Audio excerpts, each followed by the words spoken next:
Hi, this is Tom gas Davies. wood This is my wood gasifier camp stove that I made. This is the one on the right is kind of the final product. The one on the left is something I'll be using in my comparison.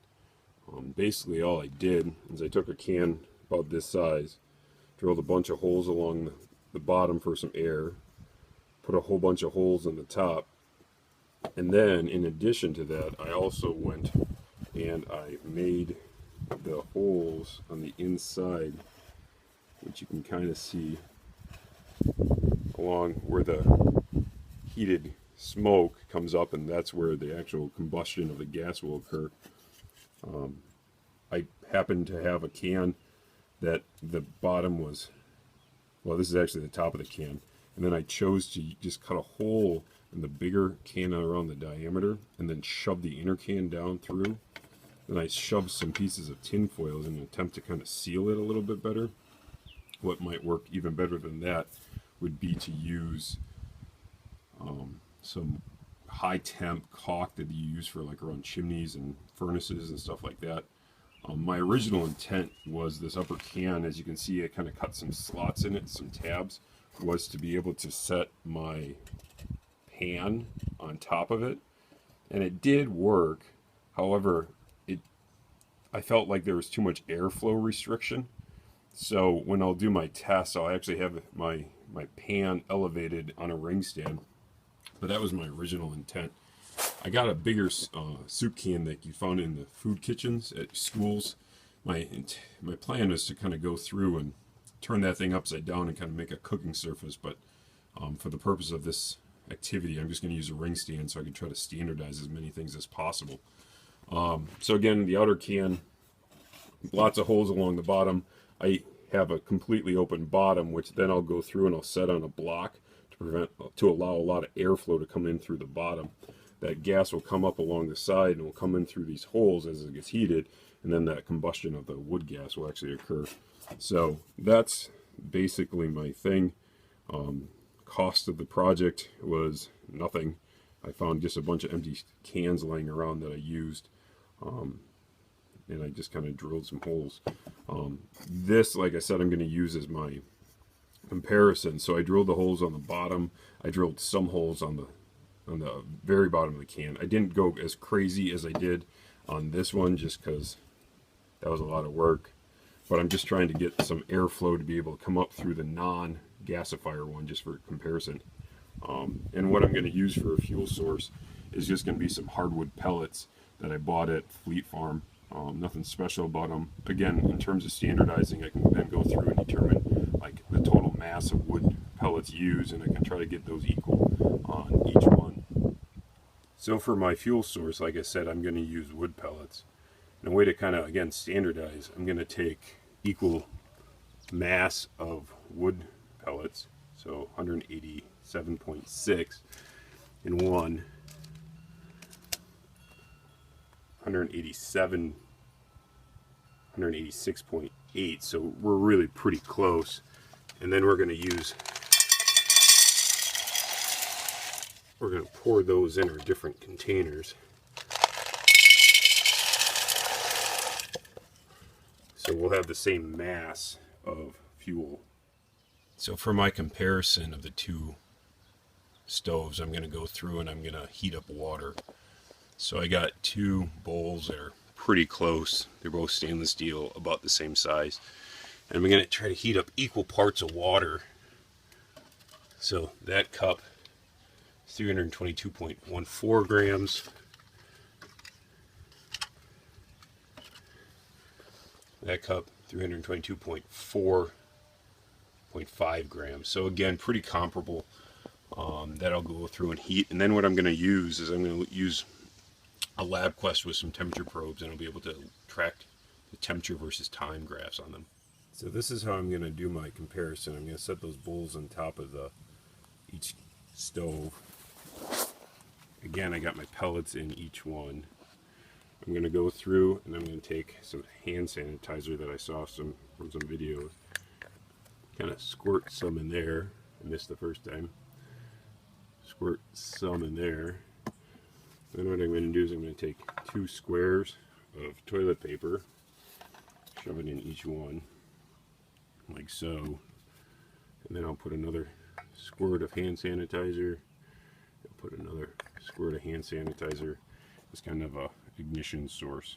So here's my final setup before I start lighting it.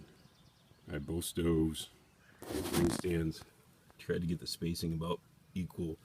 Might adjust those as we go. I got temperature probes in each one, running back to my meter. Now, just so we're clear, the one that is in the wood gasifier is going to be channel 3, the one. So channel 3 is the gasifier one. So as we're plotting temperatures, channel 3 is going to be the gasifier, compared to channel 1 is going to be our can with some holes drilled in it. All right, we're going to light them.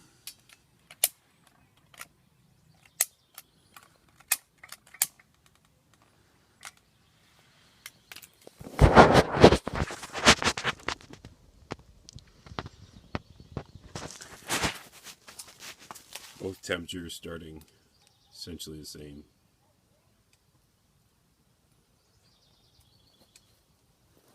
Let's see if I can get rid of that glare. Hopefully they both ignite.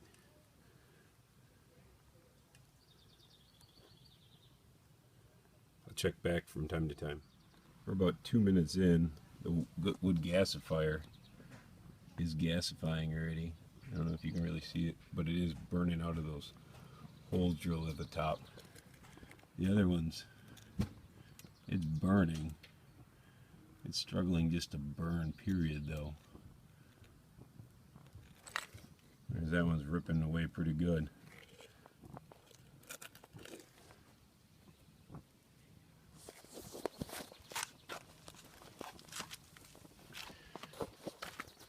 So about 2 minutes in, the wood gasifier is at 44 degrees Celsius, where the other one's at like 30 degrees Celsius. About 5 minutes in, wood gasifier, 62 degrees. The non-wood gasifier is 37 degrees. So we definitely are getting more heat being thrown off as the gasifier. It is burning, this other one. It's not doing great.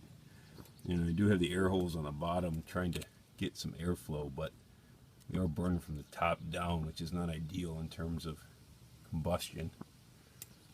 We're at 8 minutes now. Gasifier is at 80, the other one's at 47.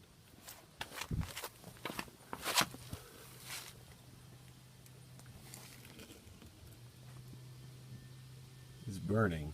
It's hard to see, but it is burning in there.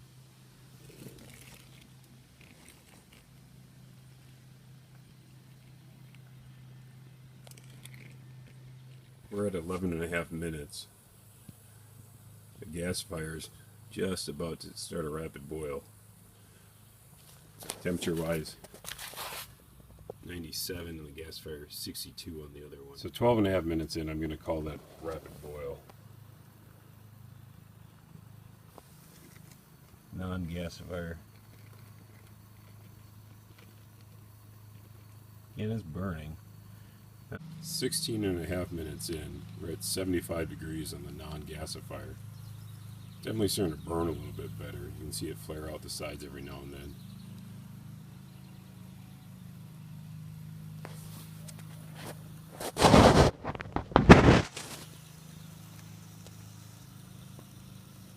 Trying to get a picture of good picture of the flames being gasified, but definitely is burning at the portholes, I can tell. The video doesn't show it the best though.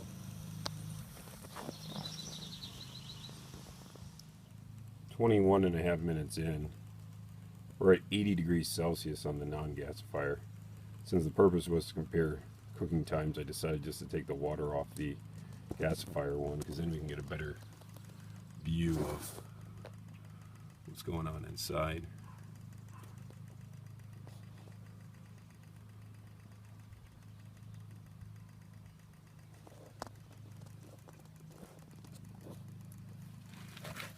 One thing I found out during my trials that I thought was kind of neat is if you go through and you blow out the gasifier and then you bring in your lighter, you get a poof of ignition, which is just kind of an indicator that the gas is what's burning in there. So I'll try to show you that.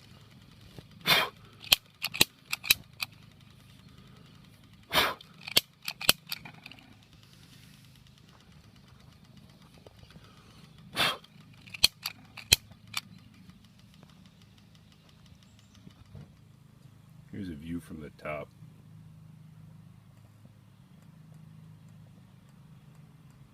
About 25 minutes in, 84 degrees. Getting closer, definitely slower. 31 minutes in, we're at 92 degrees. One thing I noticed about my gasifier compared to some of the gasifiers I saw online, my flame seems to be a lot oranger than some of the other ones I see, which is an indicator of not as complete combustion. I don't know if increasing some of my holes would be bigger, would be better. I definitely got a lot of airflow coming in from the bottom, but I don't know what I could do to increase that. Maybe my tinfoil seal isn't quite good enough. Maybe I should try some of that caulk to get a better seal. But like I said, definitely not as blue as I've seen some of those. At 34 minutes, a big gust of wind came and appeared to blow out both my flames. Gave them each a squirt of hand sanitizer and had to reignite them. I think my fuel is about gone in the gasifier. Still not boiling on the other one. Dropped a little bit. I think we're right around 89 right now. We still have a little bit of combustion going on in there, but none of the gasifier holes. I think I pretty much burnt up all the source, the fuel that's available. Alright, we're at 40 minutes. This is the final temperature check I'm going to go. I'm going to call this. We're still sitting at 89 degrees Celsius on that non-gasifier. My gasifier is smoldering just a little bit. But would it eventually boil? I don't even know. We've been sitting at 89, 91 for a long time. I just think there's not enough heat. And again, not ideal burning conditions for something like this where it's not gasifying. So what I'm going to do is I'm going to put both these out. I'll put a tin can over the top. I'll snuff them out. Then what I'll do is I'll look at the mass of how much pellet is left, and we'll also be able to kind of spread them out and see how much uncombusted carbon or wood pellets I have in the non-gasified one too. So like I said, 40 minutes in, about 89 degrees. We never really hit boiling, but we're going to call it. So here I am, just kind of snuffing them out right now. Interesting though. So definitely incomplete combustion in the terms of the gasifier, kind of simple. However, on the non-gasifier, it almost looks like a tar, like they talk about the buildup inside of a chimney. So about 2 hours ago, I finished burning them, and I took big cans and I put them right over the top of both things. Interestingly enough, they're both smoldering, which is not what I expected. As you can see, the gasifier one has a lot less ash than the non-gasifier one. I was going to find the mass of them, but considering they're still smoldering, I don't think that's such a great idea. So I'm guessing I'm just going to say that the gasifier one burnt a lot more than the non-gasifier. When I originally put that can over the non-gasifier one, I saw some of the pellets were still unburned, and that's what I was hoping to show by dumping it on this white paper. But that's not so much the case, as they just continue to smolder. Like I said, it's been like probably 2 hours since the last time I put that lid on that. I'm surprised that they've just smoldered. But so that's it. Gasifier heated much quicker. It gave off more heat. It did more combustion. Got that temperature to boiling a lot quicker than the other non-gasifier one. Like I said, I just kind of gave up eventually on the non-gasifier in terms of having a boil.